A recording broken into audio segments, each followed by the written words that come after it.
드디어 우리에게는 더 익숙한 바울이라는 이름으로 더 익숙한 사울이 등장하게 됩니다. 8장에서 빌립이 주인공이 돼서 사마리아와 또 에티오피아 내시에게 복음을 전하는 이런 일들이 있었죠. 그런데 빌립이 에티오피아 내시에게 복음을 전한 것이 맛보기 같은 것이었다면, 이제 하나님의 이 이방인들 전체를 향한 구원의 계획은 9장의 이 사건, 이 사울이라는 한 사람이 돌이키게 되는 이 사건으로부터 본격적으로 준비되고 또 펼쳐져 가게 됩니다. 사울은 어떤 모습으로 등장하냐면요, 주의 제자들에 대하여 여전히 위협과 살기가 등등한 모습으로 등장을 합니다. 이미 우리는 8장 초반에 사울이 예루살렘에 임한 박해의 주범이었던 것을 보았죠.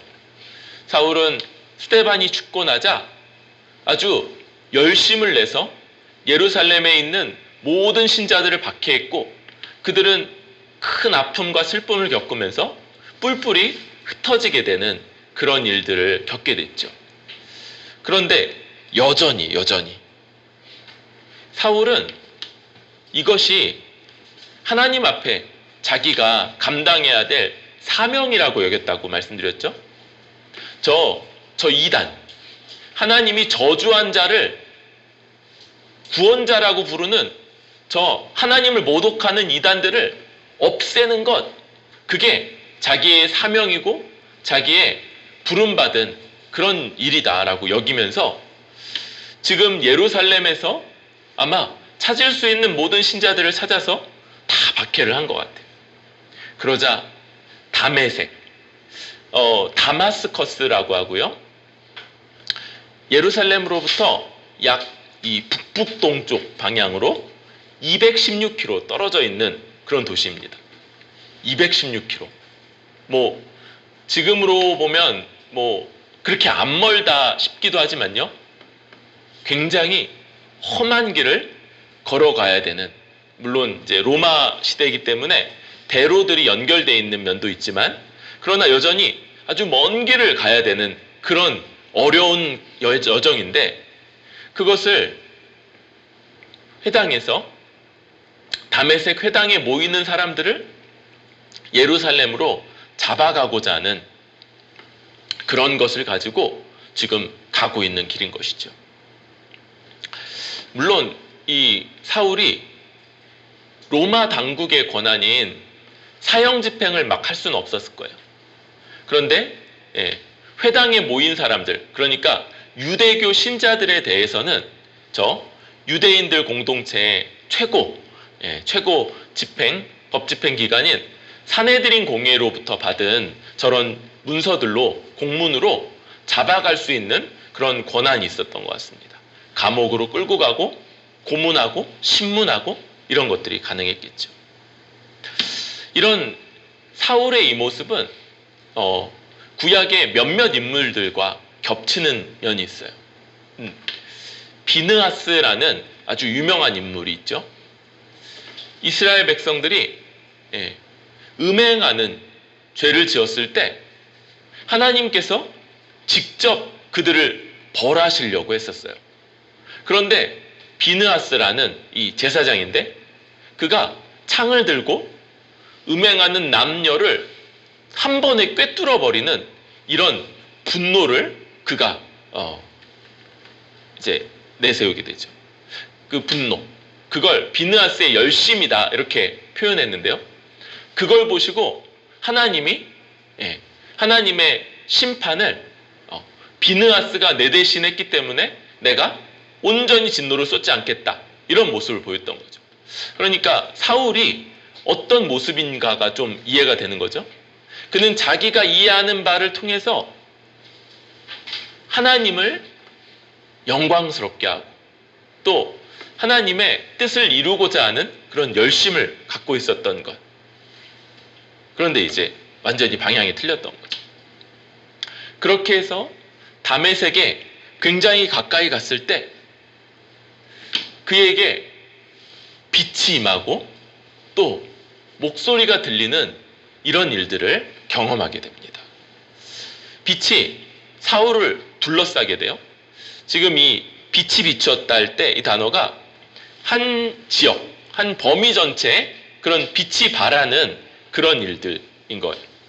그러니까 지금 사울과 그 주변의 일행들 전체가 엄청난 빛으로 둘러싸이는 이런 사건이 벌어진 것이죠. 빛은 하나님의 현현이라는 것을 상징하는 그런 모습들입니다. 그래서 하나님이 빛으로 나타나시고요. 동시에 보통은 하나님의 백성을 하나님 빛으로 나타나신 하나님을 감히 볼 수 없기 때문에 구름 같은 게 함께 가려주죠. 그래서 빛과 구름이 둘러 덮는. 그래서 마태복음 17장 5절 같은데 말할 때 호련히 빛난 구름이 저희를 덮음에 구름소리가 소리가 나서 가로되 이는 내 사랑하는 아들이요 내가 기뻐하는 자니 너희는 저의 말을 들으라 하는지라. 그러니까 아주 되게 전형적인 모습이죠.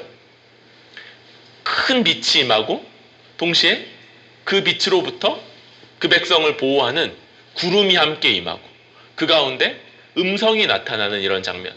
이 예수님의 변화산 사건에서 우리가 한번 봤던 그런 모습이기도 하죠. 지금 사울에게 이 엄청난 빛이 그를 둘러 덮고 또 음성이 말을 하는 거죠.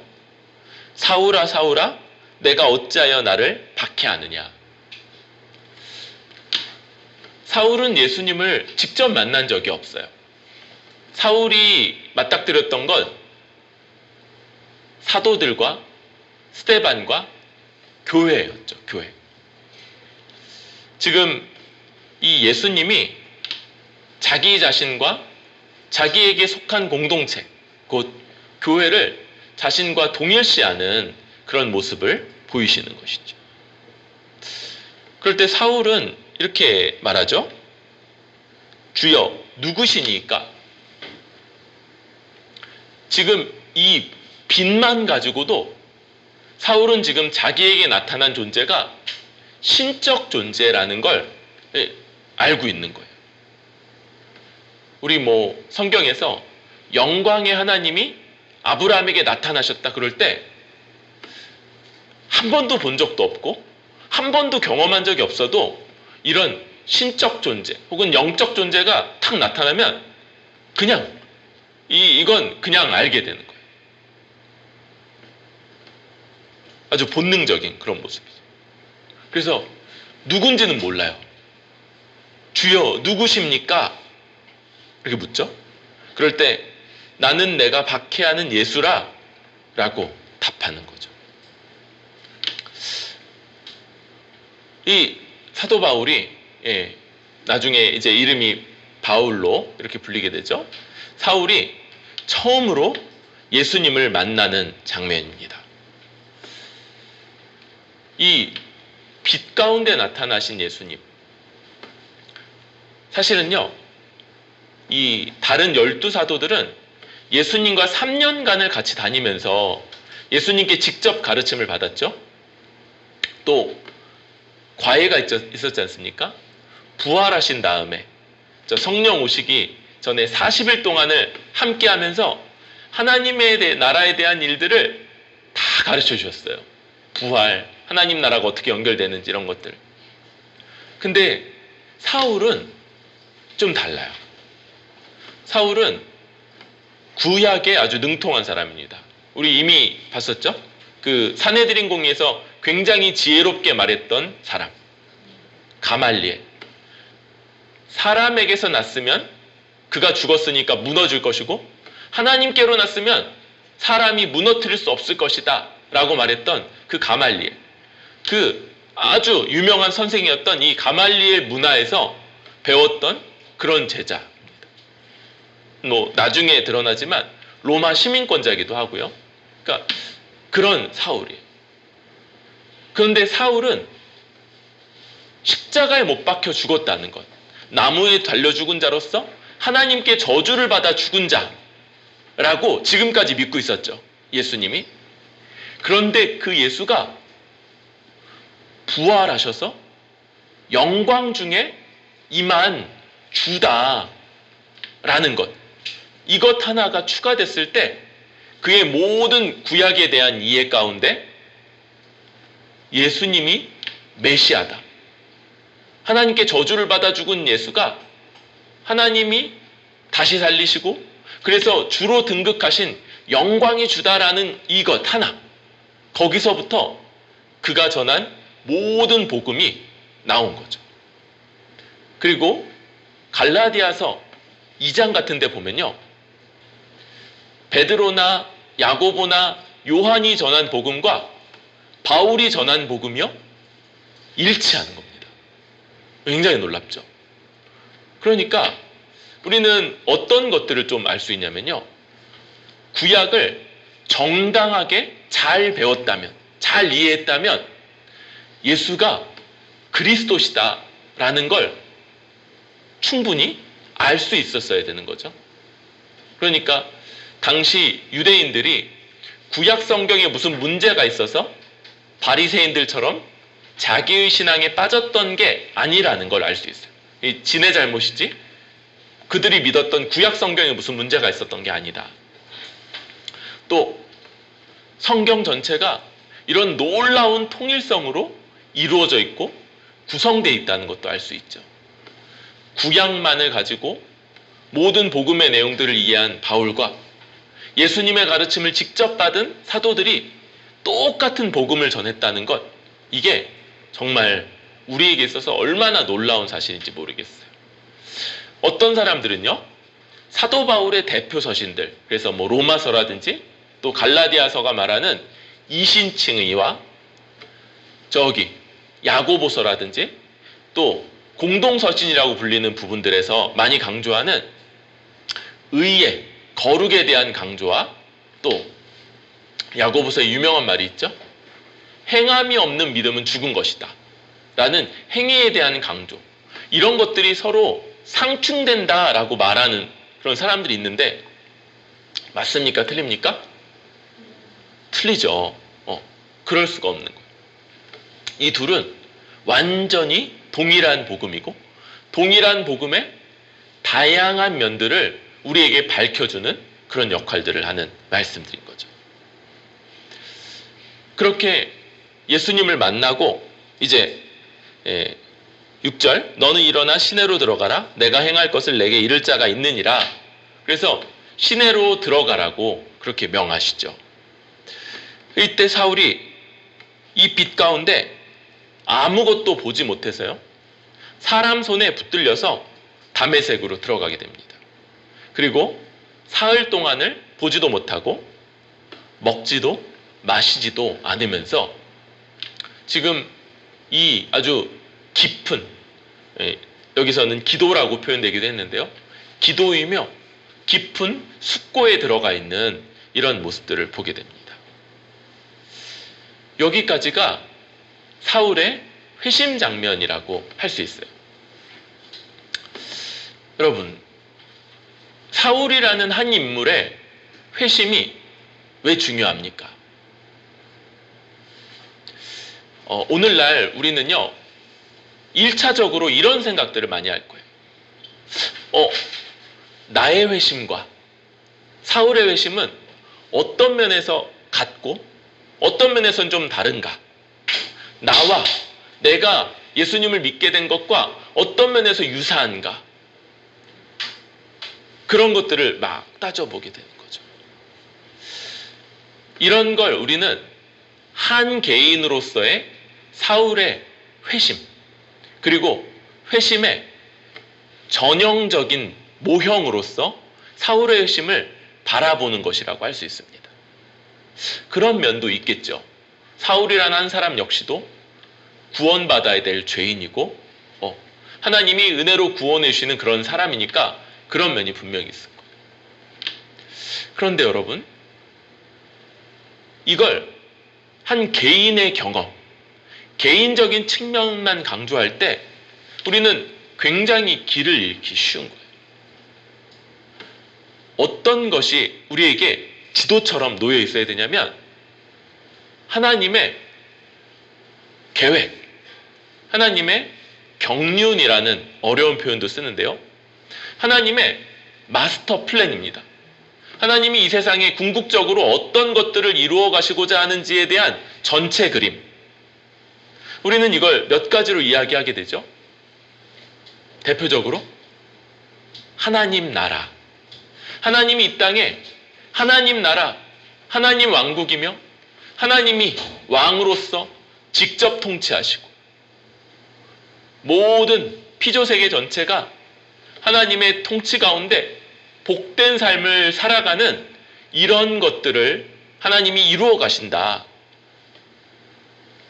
이것이 이 하나님 나라를 이루심이 창세기 1장부터, 그래서 세상을 창조하시고 아담과 여자를 지으시는 것에서부터 계시록 22장 하나님이 하나님을 대적하는 온 세상을 심판하시고 결국 하늘로부터 신부처럼 준비된 새 예루살렘 성을 이 땅으로 내려오게 하셔서 이 땅에서 이 잔치, 혼인잔치이며 영원한 혼인잔치죠. 또 영원한 왕국이고 또 영원한 성전, 하나님이 함께 거하시고 거기에 그의 백성들이 함께 거하는 이 성전, 다시 회복되는 에덴 동산.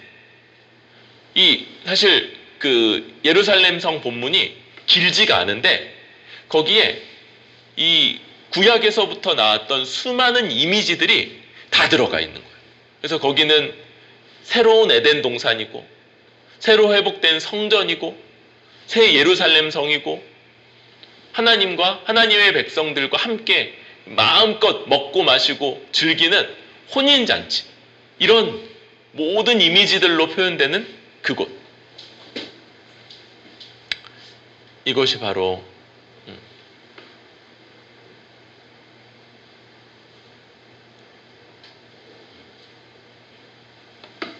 하나님의 이 역사를 관통하는 하나님의 계획이요 또 마스터 플랜이다 라고 할 수 있겠습니다. 거기에서 사도 바울의 회심은 어떤 위치에 있습니까? 이미 말씀드렸던 것처럼 하나님께서는 그 한 사람을 통해서 가장 열심을 내며 교회를 박해했던 그 사람을 통해서 하나님 나라, 이 복음이 예루살렘, 온 유대, 사마리아를 넘어서서 이제 이방인들, 다른 말로 땅 끝까지 모든 곳까지 전해지도록 하는 그런 역사를 베푸시는 거죠. 여기도 약간 오해가 좀 있는데요. 여러분, 이 세상에 마지막 민족이 복음을 들으면 그때 예수님이 오신다, 이런 이야기들이 이제 많이 나눠졌었죠. 정확하지 않아요. 이게 뭐냐면 땅 끝까지 복음이 전해지며 오신다 할 때 이 땅 끝은 뭐냐면 이방인들 말하는 거예요. 이방인들. 그러니까 사마리아인들 넘어가는 것도 굉장히 어려움이 있었죠. 쉽지 않았죠. 사마리아인들과의 그 적대감, 이런 것들. 근데도 사마리아인들은 그래도 어떤 면에서 조금이나마 여호와 신앙을 조금이라도 갖고 있는 사람들이고, 그런데 이방인 아예 전혀 하나님 알지도 못하고 이런 구약의 문화나 율법이나 하나님의 뜻에 대해서 전혀 무지한 자들, 그런 자들에게까지 복음이 전해지는 것, 이것이 땅 끝이고요. 이것이 마지막 단계였던 거예요. 그러니까 예수님이 오시기 전에 이루어져야 되는 어떤 단계로서의 땅끝, 그러니까 마지막 민족, 이런 것들은 없는 거예요. 이방인들에게 복음이 전해지기 시작하면서 이 마지막 단계는 이미 성취되기 시작했고 이제 예수님이 재림하시기 전에 남아있는 건 아무것도 없다라고 봐야 돼요.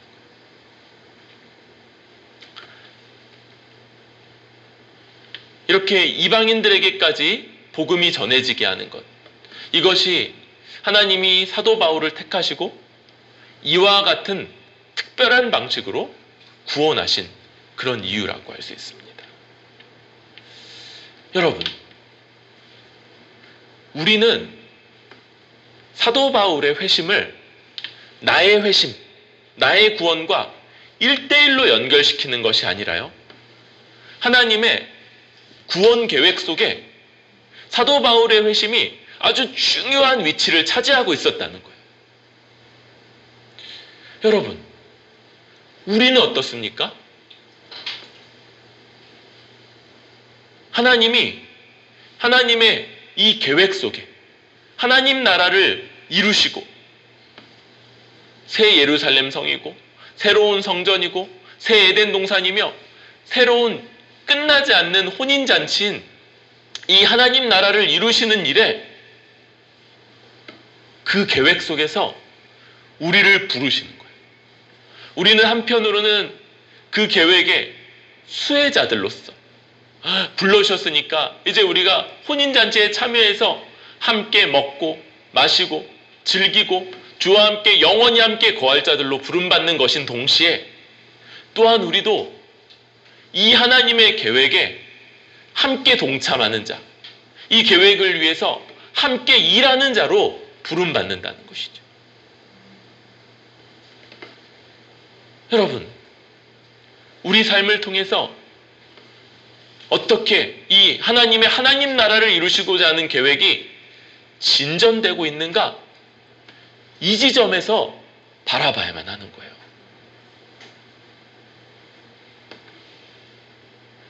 여러분, 우리는 우리 입을 통해서, 우리 삶을 통해서 우리 주변에 있는 사람들에게 복음이 전해지고 있습니까? 하나님의 계획이 얼마나 복되고 얼마나 풍성하고 얼마나 감사한 건지 그것에 대해서 오해하거나 무지하는 것들이 점점 줄어들고 오히려 그것을 기대하고 소망하면서 그렇게 나아가는 모습들이 점점 우리들로 인해서 점점 더 분명하게 퍼져가고 있습니까? 멀리 있는 사람들 말고 우리 주변에 있는 사람들은 우리로 인해서 복음의 영향력 가운데 들어오고 그들이 직접 주 예수 그리스도를 대면하거나 주 예수 그리스도 앞에 직접 나아가는 일들이 아직 없다 할지라도 우리로 인해서 계속해서 무언가 지금 눈에 보이는 세상만이 아니라 무언가 다른 일들이 지금 펼쳐지고 있구나라는 것들을 우리로 인해서 느끼게 됩니까? 뭔가 자기에게 익숙한 초월적인 것, 형이상학적인 것이 없다고 여기는 그런 흐름 가운데 뭔가 아닌 것 같다. 그렇게만은 설명할 수 없는 무언가가 있는 것 같다고 여기는 이런 일들이 우리로 인해서 나타나고 있는가? 하나님이 우리를 구원하실 때 그 구원이 하나님 나라 이 복된 삶을 누리도록 초청하는 것인 동시에 또한 그 나라를 이루어 가시는데 우리 같은 자들을 사용하시고 우리 같은 자들과 함께 일하시기 위함임을 기억할 수 있기를 바랍니다. 그러면서 이제 장면이 바뀌어서 10절부터 아나니아라는 제자가 나타나죠. 성경의 인물들이 이름이 막 겹쳐요. 그래서 시연이가 바로 얼마 전에 죽었던 그 사람인가, 그 사람이 살아난 거냐, 뭐 이렇게 묻기도 하던데, 예. 그쵸. 그냥 이름이 같은 전혀 다른 사람이죠. 이 사람은 굉장히 아마 존경받는 그런 제자였던 것 같아요. 이 다메섹에서 아주 유명한 그런 제자였던 것 같습니다. 그런 제자가 지금 환상 중에서 주님의 부르심을 듣게 되죠. 아나니아야. 여러분 혹시라도 주께서 우리 이름을 이렇게 부르시면 여러분 이거 잘 기억하시기 바랍니다. 어떻게 대답하면 됩니까? 주여 내가 여기 있나이다. 여러분 이 주여 내가 여기 있나이다, 이게 무슨 말이냐면요, 주님 저 여기 있습니다 라는 그냥 위치 알려드리는 게 아니에요. 이렇게 네? 그러면서 이렇게 손드는 것, 이 정도 내용이 아니에요. 이게 주여 내가 여기 있나이다 이렇게 할 때 주님이 나를 불러 시키시는 것 무엇이든지 할 준비가 돼 있습니다. 뭘 포함해서? 이 당시 많이 지금 위험한 상황이죠. 순교를 포함해서 무엇이든지 내가 주님 부르셔서 시키시는 일 무엇인지 감당하겠습니다 라는 걸 함축하는 그런 응답인 거예요. 우리 한번 해볼까요? 자기 이름을 넣어서 먼저 주님의 역할 대그나, 네, 시작. 저를 부르시면 안 되죠. 자기 이름을 불러야 되죠. 자기 이름을 넣어서 시작. 네, 네. 뭐라고 답합니까? 시작. 주여 내가 여기 있나이다. 원래 신앙이라는 게 그런 거예요. 우리가 그냥 뭐 복음의 기초 국어할 때만 내 재산, 내 관계들, 내 생명 걸고 주를 따르겠습니다. 여러분 이제 주 앞에서 이런 공수표를 발행하면 안 되죠. 약속한 것들 주 앞에서 그렇게 고백하며 믿겠노라 한 것들 지켜가는 게 마땅한 것이고 그게 우리의 책임이고 의무라고 할 수 있습니다.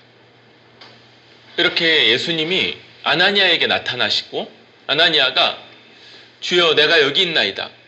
주님 나에게 명하시는 것 무엇이든지 감당할 준비가 돼 있습니다. 이렇게 말하는데 주님이 시키시는 것이 그거죠. 일어나 직가라는 거리로 가서 유다의 집에서 5 사울이라는 사람을 찾으라. 그가 기도하는 중이니라. 직가, 이게 이제 고든 거리 이런 말인데요. 이 다메섹, 다마스커스 이 지역에 동서로 뻗어 있는 그런 중심 거리라고 그래요. 그리고 거기에 이제 아주 찾기 쉬운 거죠. 뭐 어디 구석이 아니고 중심 거리에 있는 그런 집에, 유다 집에 가서 5 사람 사울을 찾아라. 이제 또 여기 약간 주님의 위트가 좀 나타나죠. 주님이 그래서 그리고 뭐 그에게 안수하여서 다시 보게 해라 이렇게 말하는 게 아니라 그가 아나니아라는 사람이 들어와서 자기에게 안수하여 다시 보게 하는 것을 보았다. 이게 지금 이 어떤 거냐면요, 예수님이 기도하는 사울에게 환상을 보여주셔서 아나니아라는 사람, 눈은 안 보이죠? 아나니아라는 사람이 들어와서 자기에게 안수해서 보게 되는 것을 환상 가운데 보여주시고 나서 야 내가 그거 사울한테 보여줬으니까 너 가서 그대로 해라 이렇게 얘기하시는 거예요. 왜 이런 방식으로 하셨냐 보니까 지금 아나니아가 주여 내가 무엇이든지 감당할 준비가 돼 있습니다 이렇게 말했는데 껄끄러운 거예요. 지금 13절 보니까 주님 그 사울이요? 주님 혹시 소식 못 들으셨어요? 그러는 거예요. 그 사람 내가 여러 사람에게 들었는데 예루살렘에서 주의 성도에게 적지 않은 해를 끼쳤습니다.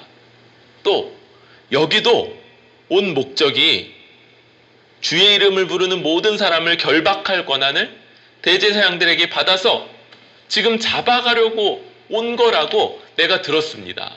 아주 다 알려진 거예요. 지금 사도 사울이 왜 여기 이렇게 왔는지가 다 알려져 있는 거죠.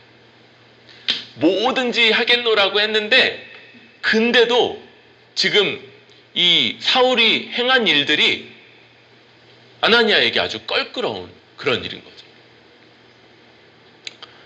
또 여기 주의 이름을 부르는 모든 사람 이렇게 말하죠. 그래서 우리 그리스도인들을 표현하는 아주 독특한 표현 중에 하나죠. 주의 이름을 부르는 사람. 예수, 이게 아니죠. 이게 아니라 은유적으로 예수님을 주님으로 인정하고 그분을 그렇게 불러 모시는 사람들, 이걸 가리키는 게 우리 교회의 또 다른 한 이름 중에 하나입니다. 우리를 가리키는 이름이 되게 많죠. 신자, 복음을 믿는 사람들이라는 특징 때문에 그렇고요. 성도, 거룩한 무리, 거룩해진 사람들이라는 특징 때문에 그와 연이어서 교회고 거룩한 새 언약 백성일 뿐만 아니라 또 다른 이름 하나가 주의 이름을 부르는 사람들이다 라는 거죠.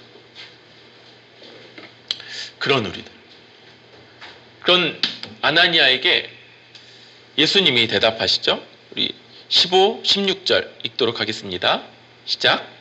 주께서 이르시되 가라, 이 사람은 내 이름을 이방인과 임금들과 이스라엘 자손들에게 전하기 위하여 택한 나의 그릇이라.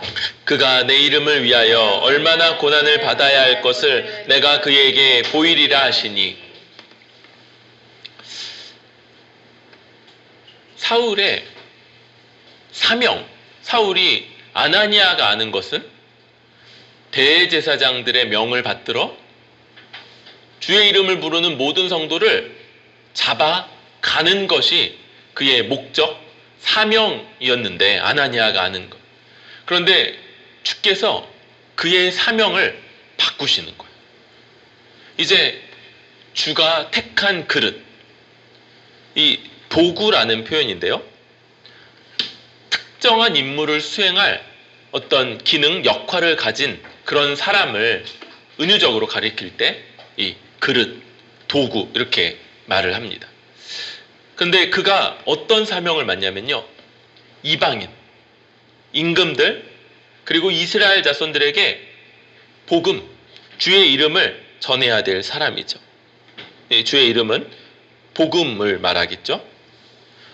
뿐만 아니라 그가 그 일을 감당함에 있어서 얼마나 고난을 받아야 할까, 이걸 하나님이 그에게 보이신다 이렇게 말하면서 말씀을 하고, 아마 이 지점에서 그가 근데 그 일하면서 되게 고난받을 거야 이렇게 말씀할 때 아나니아가 약간 마음이 풀렸을 것 같아요.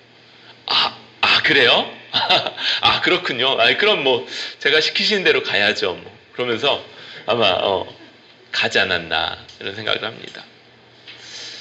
여러분, 우리 이 사울의 회심 장면에서 빼놓을 수 없는 두 번째 그림이 바로 이 아나니아라는 인물을 준비시키는 것. 여러분, 그런데 성경은 한 인물을 가지고 그가 속한 한 집단, 한 공동체를 대표적으로 나타내는 일들을 계속해왔어요. 우리 베드로와 요한이 못 걷는 자를 일으켜 세울 때 이건 베드로와 요한이 본인들이 말했죠. 우리 개인의 무슨 경건 이런 것들 때문에 우리가 이런 능력이 있는 것처럼 왜 우리를 주목하냐? 이건 주 예수 그리스도의 능력이며 주 예수 그리스도의 이름을 부여받은 공동체, 교회가 가지고 있는 특징이다 이런 말씀을 드렸었죠. 지금 계속해서 베드로가, 그 다음에는 스데반이, 그 다음에는 빌립이, 그런데 이제 아나니아가 그 대표를 하고 있는 거예요. 또 어떤 특징이 있습니까? 이전에는 사도들이, 그리고 교회에 의해서 뽑힌 집사가 교회를 대표했는데, 이제는 아마 물론 존경받는 탁월한 제자였을 거지만, 그러나 그런 것들 없이 사도도 아니고 집사도 아닌 그런 한 제자가 교회를 대표하는 이런 일들이 나타나고 있는 거예요. 이것이 하나님의 뜻이고 점점 더 많은 이들이 또 특별한 직분자들만 아니라 속한 각 개별 제자들까지도 이 교회를 얼마든지 대표할 수 있는 그런 모습들이 되는 것, 이게 주의 뜻이라고 할 수 있겠죠. 바로 우리가 주목해야 되는 사울 회심의 두 번째 배경이 바로 이 교회인 것입니다. 여러분, 사실 얼마든지 가능한 일이에요. 주님이 이제 한 4일쯤 있다가 다시 환상 중에 나타나셔서 주님이 직접 환상 중에 안수하시면 되잖아요. 그게 뭐 세지 않겠습니까? 그런데 주님은요, 굳이 이렇게 껄끄러워하는 사울에게, 아나니아에게 찾아가셔서 아나니아를 통해서 사울을 회복시키시는 거예요. 오늘날 이 관점, 이 단계를 놓치는 사람들이 굉장히 많습니다. 신앙을 나 한 사람과 예수님 혹은 하나님 사이에 1대1의 관계, 이렇게 여기는 거예요. 주님이 굉장히 난처하시죠. 자꾸 혼자 찾아오니까. 아니, 난 너 그렇게 만나려고 그러지 않았어. 야, 네가 속한 지역교회, 네가 속한 한 몸과 함께 와야지. 이미 성경에서 그렇게 말하지 않습니까? 우리 둘이 한 몸으로 하나님 앞에 나아감을 얻게 하려 함이라. 한 몸이 돼서, 하나 돼서 나아갈 때, 그때 주님이 받아주시겠다고 약속했는데, 지금 비유할 수 있을까요? 표가 하나 있어요. 그 표가 있으면 이제 50명이서 하나님 앞에 나아갈 수 있는 표. 근데 그거를 이제 50개로 쪼갰어요. 그러면서 50분의 1 요만큼 가지고, 저 여기 표 있잖아요. 하나님 앞에 나아갈 수 있는 표가 있잖아요. 이제 표 검사하시는 주님이 되게 난처하신 거죠. 야, 그거 이 50명에서 맞춰가지고 완전한 표를 가지고 나한테 와야지. 그 쪼가리 가지고 이렇게 오면 그게 진짜인지 아닌지 그걸로 되냐? 오늘날 너무나도 많은 교회에서 펼쳐지는 일이며, 특별히 코로나 상황 중에 대면하기가 어렵고 함께 모이기가 꺼려지고, 또 여러분 굉장히 이제 극단적인 분들이 계시죠. 우리 이제 조심해야 되는 건요, 미워하면은 안 됩니다, 여러분. 또 두 번째로는 그분들이 진심이라는 것, 그것이 아주 이제 극단적으로 나타나서 위험스러워 보인다는 생각이 있는데요. 그럼에도 불구하고 그분들이 가지는 진심, 그래서 주를 향해서나 또 애국하는 마음이 진심일 거다라는 걸 우리는 인정해야 되는 거예요. 그걸 이제 부인하는 순간 이미 말했던 미움, 원망, 이런 것들을 이제 피할 길이 없습니다. 그분들에게 우리와 생각이 다를 수 있고 또 관점, 방식이 다를 수 있지만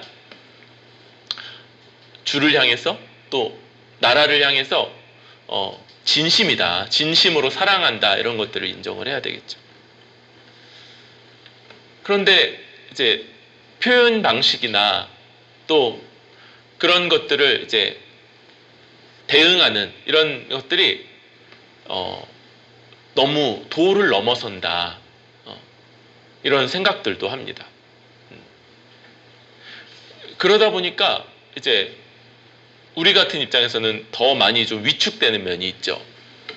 모이는 게 쉽지 않고 그래요. 그런데 여러분, 어떤 분들에게 이 기간이 이렇게 견뎌가야 되는 어려운 기간일 수 있는데, 어떤 분들에게 잘 됐다, 안 그래도 가기 귀찮았는데, 안 그래도 모이기 귀찮았는데 어차피 하나님 앞에 1대1로 가면 된다며. 그래서 그 이전까지는 모이지 않는 것, 예배 시간에 나가지 않는 걸 터부시했기 때문에 그래도 나가긴 했었는데 이게 오히려 기회라고 여기고, 그래서 왜? 원래 그가 이해했던 신앙도 하나님과 나 사이에 1대1의 관계지 옆에 누구 지역교회 이런 것들 뭐 있으면 좋지만 아무 핵심적인 가치가 없었던 것들인데 이제 정당화할 수 있는 빌미가 생긴 거예요. 방역이라는 방식으로. 여러분, 우리가 작은 반항을 하고 있지 않습니까? 그렇죠? 우리는 교회에서 밥을 안 먹죠. 그렇죠? 그래도 진짜 그런 거 있잖아요. 이렇게 꼼짝마! 그럴 때 이제 나중에 가서 나 발가락 꼼지락거렸지롱 이렇게 말하는 것처럼, 여러분 우리가 그래도 방역 원칙들을 지키면서, 그러나 그 가운데 할 수 있는 한 그래도 모이고, 그래도 한 몸됨을 지키기 위해서 이제 몸부림치고 있는 것. 왜냐하면 한 사람의 회심과 구원에 있어서 주님은 그가 속한 교회, 지역교회를 넘어서서 일하시는 법이 없는 거예요.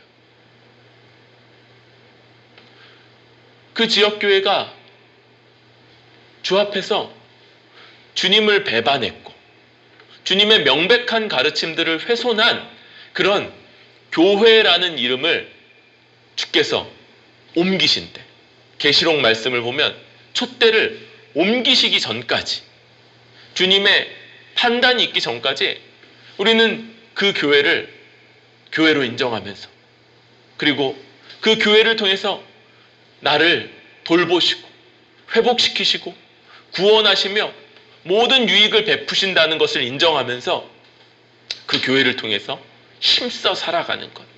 이것이 바로 한 개인 구원의 또 두 번째 배경이 되는 것이죠. 여러분,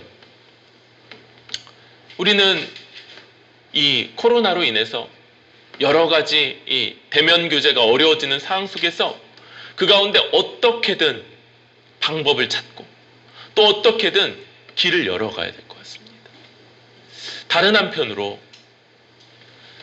이제 극단적인 분들과 함께 전반적으로 욕을 먹는 일들이 있어요. 이제 그런 것과 함께 예배 드리는 것만으로도 어떤 사람들에게 나 어제 주일 예배 드렸어 라고 말하는 것만으로도 욕을 먹어야 될 수 있을 겁니다. 교회 갔다 왔다는 것, 우리처럼 이렇게 몇 명 안 되는 교회인지 잘 모르잖아요.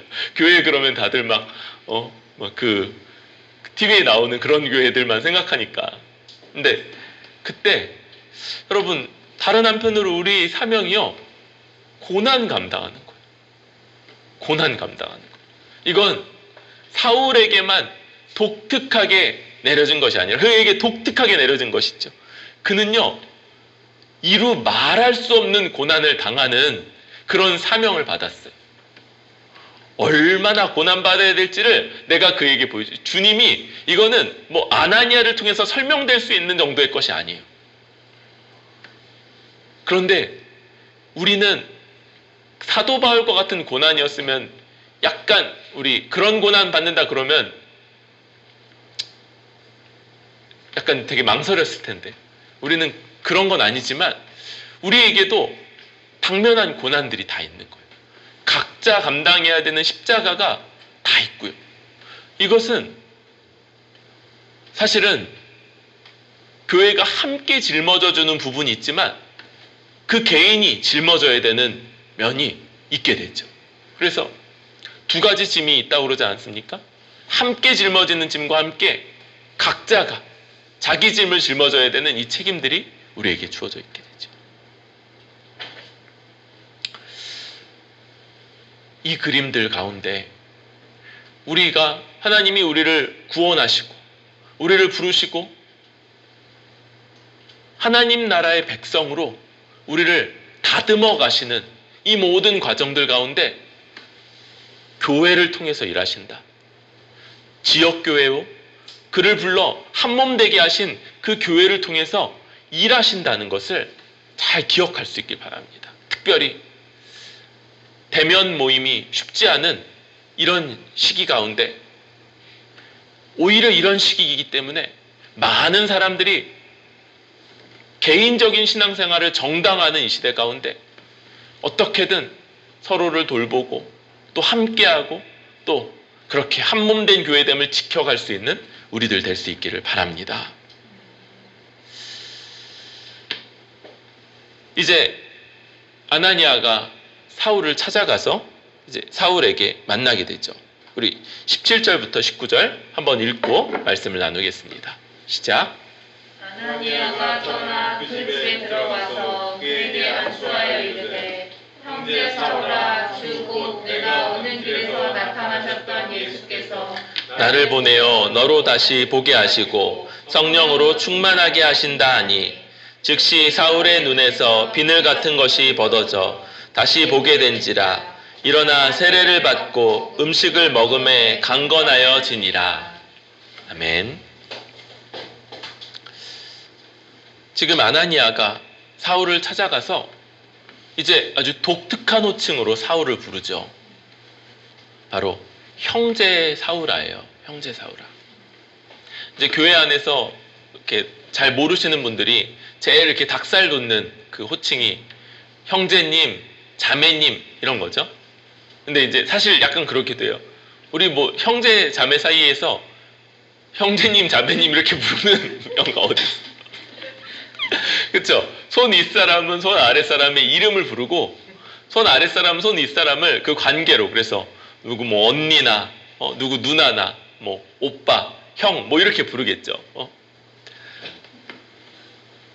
그러니까 이제 마찬가지로 누구 형제님, 자매님 뭐 이렇게 부르는 거가 사실 약간 닭살 돋는 거기도 한 거예요. 이제 원리는 있는데 그게 잘 적용되지 않은 그런 예인 거죠. 예.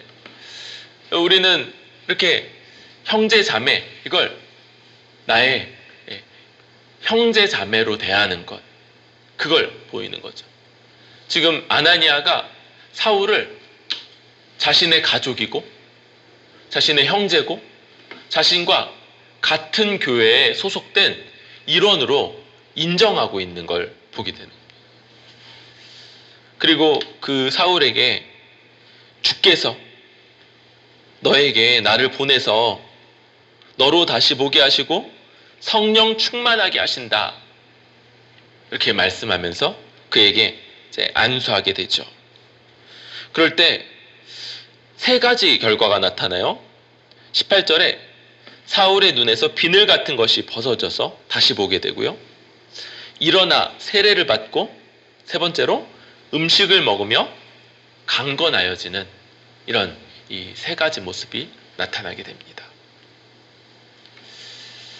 여러분, 먼저 이 안수라는 것, 안수는 성경에서 세 가지 목적으로 나타나게 되는데 그 중에 사도행전에서는 이 두 번째 모습이 나타났죠. 첫 번째 안수 장면 어디였습니까? 일곱 집사들에게 사역을 위임하는 것, 그게 안수였었죠. 그냥 사람이 사람에게 맡기는 일에서는 안수하는 게 아닌데 하나님이 맡기시는 사역을 위임한다는 걸 나타낼 때 안수라는 형식을 취했었죠. 여기는 사역의 위임인과 동시에 이 안수는 한몸됨을 인정하는 것이라고 할 수 있죠. 그래서 교회로 받아들이는 것.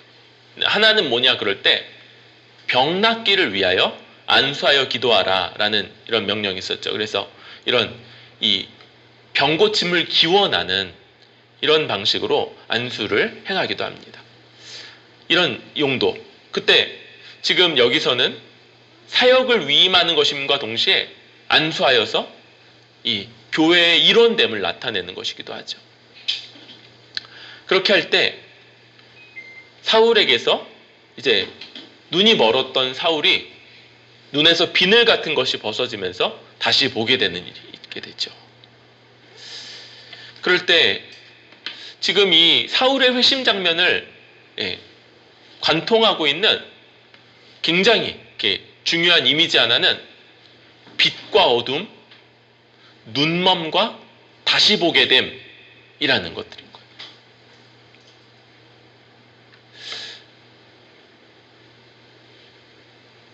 빛, 어둠, 이것이 성경에서 굉장히 많이 쓰이는 그러한 이미지죠. 빛은 아까도 신적 현현이다 이렇게 말씀드렸던 것처럼 예수님의 임재와 또 진리, 하나님의 일하심, 이런 것들이 빛으로 드러나고요.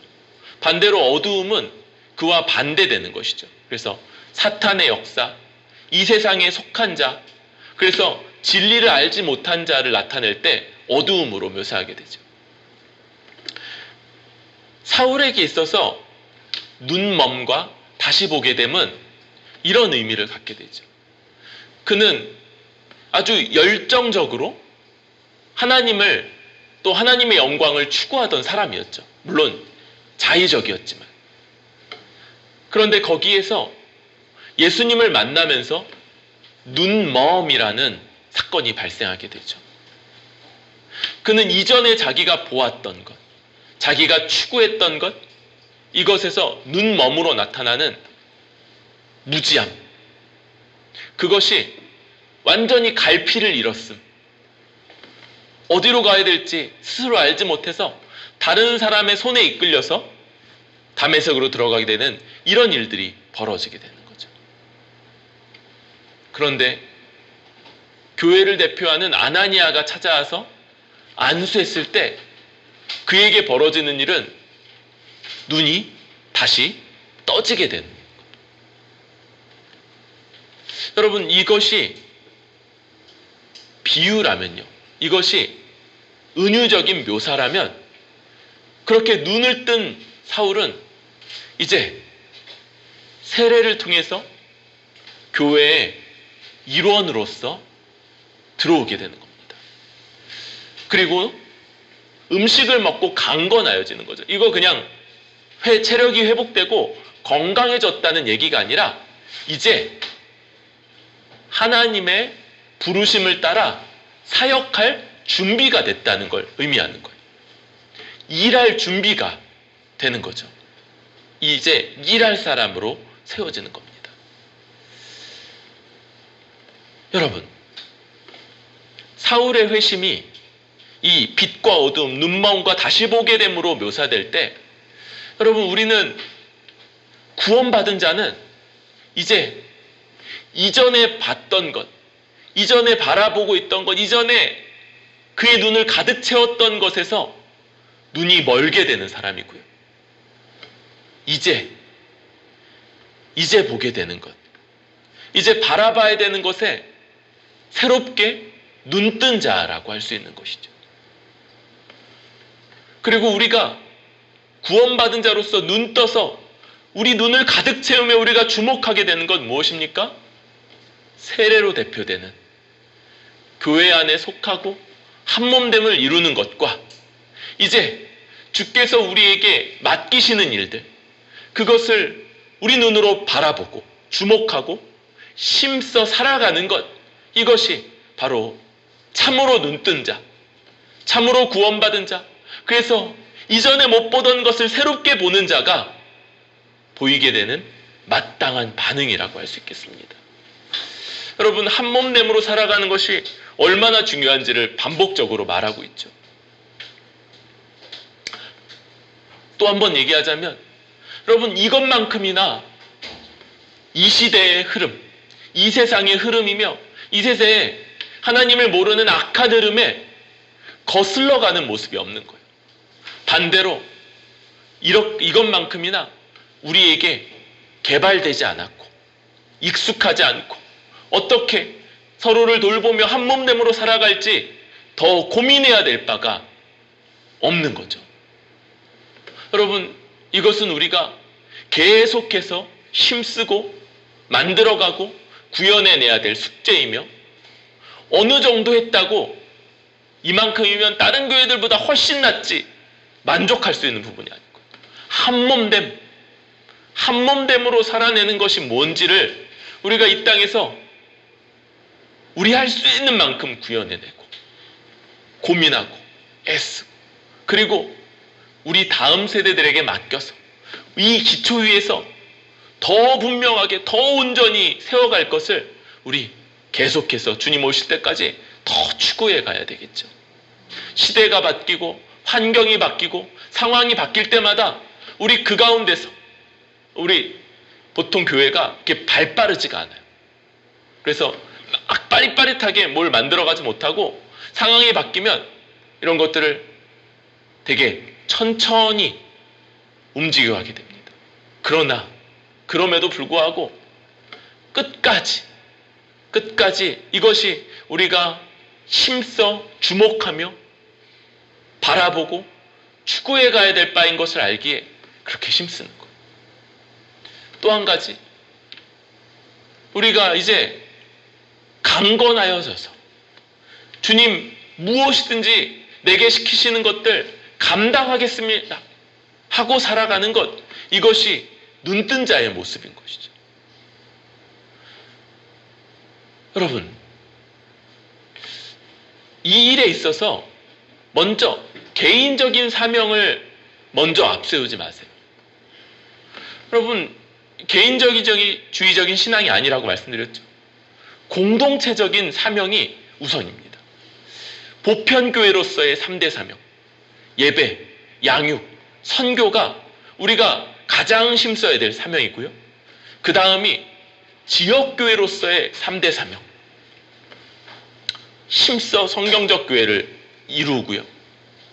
지역교회들을 섬겨서 함께 성경적 교회를 추구해가면서 성경적 교회의 근원되는 성경적 목회자들을 세우는 사역, 이것들이 우리가 앞세워야 되는 그런 보편교회로서 또 지역교회로서의 사명인 것이죠. 이걸 분명하게 보고 살아가는 것. 그리고 분명하게 보기 때문에 이게 실제적으로 우리 삶의 우선순위에 있고 우리 삶의 중심에 있게 되는 것. 이것이 바로 참으로 눈뜬 자의 삶이라고 할 수 있겠죠. 이후로 우리가 아는 것, 또 모르기도 하지만 사도 바울이 이제 굉장한 삶을 살아가게 됩니다. 여러분, 우리에게도 참으로 이전에 보던 것들, 이전에 그렇게 우리에게 중요했고 그렇게 우리 삶을 좌지우지했던 것들, 그런 것들에서 눈이 완전히 멀어지고 새롭게 눈 뜨어서 지금 주께서 우리에게 명하시는 것들이 우리 눈에 가득 차고 그것만 보이고 그것을 위해서 우리 삶을 다 내어드려서 살아가는 그런 뿌리 깊은 교회 될 수 있기를 바랍니다.